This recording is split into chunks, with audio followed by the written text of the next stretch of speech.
So you're always sort of taking them to the next level if you can.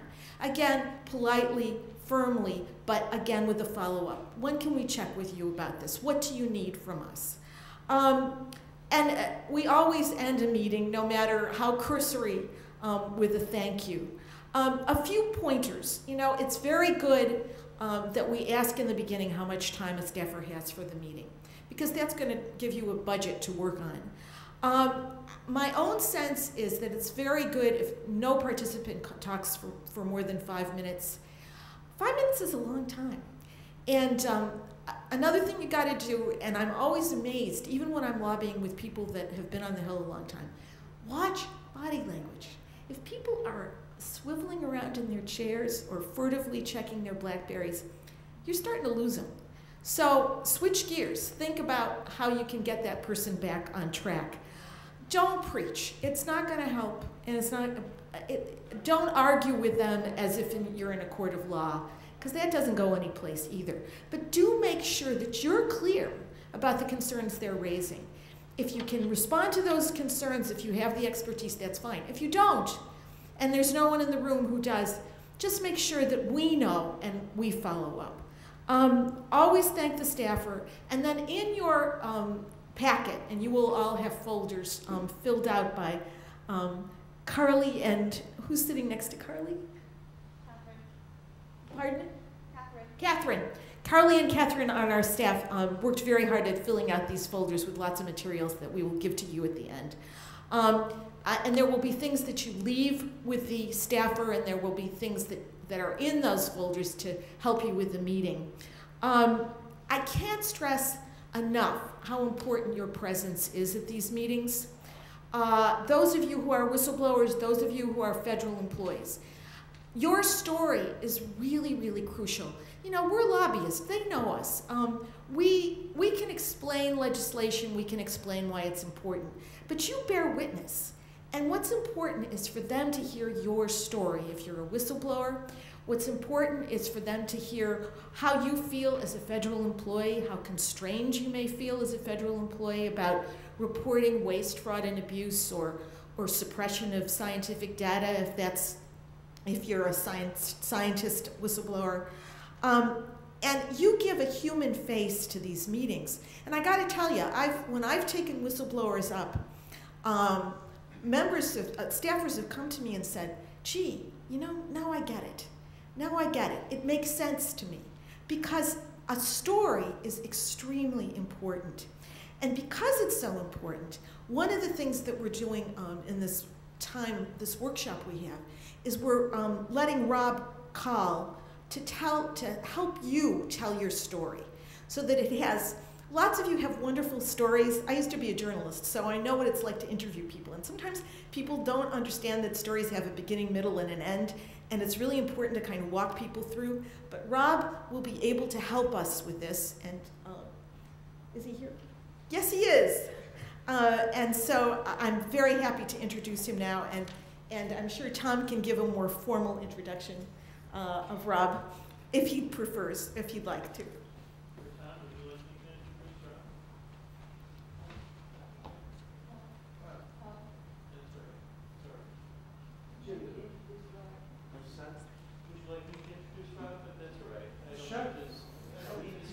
I was going to say Rob's expertise could speak for itself, but glad to have a few words, Jim.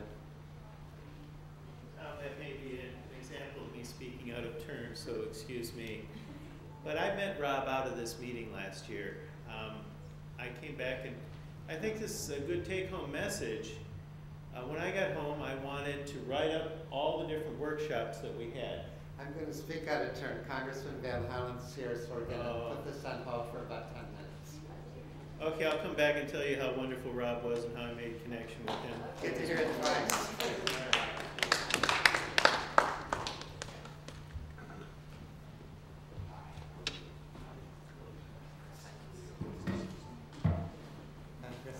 Thank you so much. How are you? I was here. I'm Mark Cohen, and I'm the Executive Director of the Government Accountability Project. And I have the pleasure and honor of introducing our next speaker, a true champion of federal employees and open and accountable government. And as we ramp up our efforts to get a best practices piece of federal whistleblower law, it is truly very comforting to know that we're teaming up with a leader who's not only reliably on our side, but one who knows how to win. In 2002, then Maryland State Senator Chris Van Hollen set his sights on a congressional seat from the Maryland suburbs of DC. To win the Democratic nomination, all he had to do was to defeat a member of the Maryland House, Mark Shriver, son of Sergeant and Eunice Kennedy Shriver, nephew of President John F. Kennedy. Clearing that primary hurdle, he then had to face the hugely popular 7-term incumbent Connie Morella. And this was a year in which Republicans picked up 8 seats in Congress. And Chris Van Hollen won that seat from the 8th Congressional District, bucking the political tide and the prevailing winds. Representative Van Hollen's legislative savvy and political talent quickly came to light to Democratic leaders and members of Congress. In 2008, he chaired the campaign for Democratic Congress members in the House, and there was a pickup of 21 members for the Democrats. And I don't say this for any partisan reasons whatsoever. The point here is simply Chris Van Hollen knows how to win. In his 4th term now, he's the special assistant to House Speaker Nancy Pelosi. And for our purposes, more importantly, he walks the walk for honest government, for the public's right to know, and for employee free speech.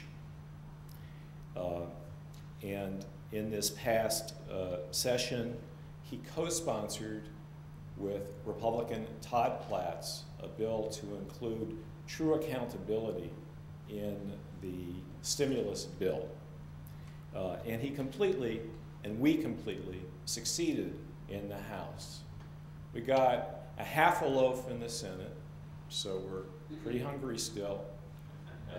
And we are counting on our good friends like Congressman Van Hollen to complete the job this year.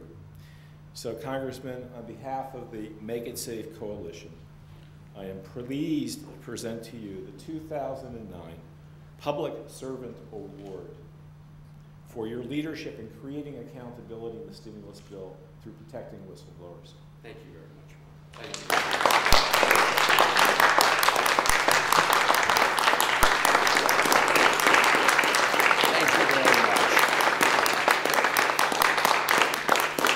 Thank you. Thank you very much. It's a particular privilege to be here with Mark Cohen. Thank you very much for those kind words. For those of you who don't know Mark, if you want to get an example of a good TV show that serves the public interest and helps provide the citizens, at least of our community, with information on what's happening both there and at the federal level, make sure you tune into the Coffee House show if you live in Montgomery County on cable TV. Chris, I should say, so, Chris, can I interrupt and just sure. say we now have another TV show called Whistleblower Work that is produced by the Government Accountability Fund. Oh, good, good. All right. That sounds good to me. To Stephen Cohen and Ted Devine and everybody who's been part of this effort, and all of you who have been out there steadfastly moving this cause forward, I really thank you.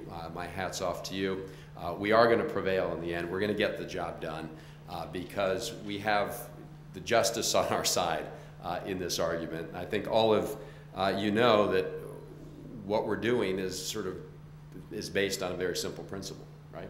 It's based on a very simple principle. It's trying to make sure that those people who expose and report wrongdoing are not punished for telling the truth.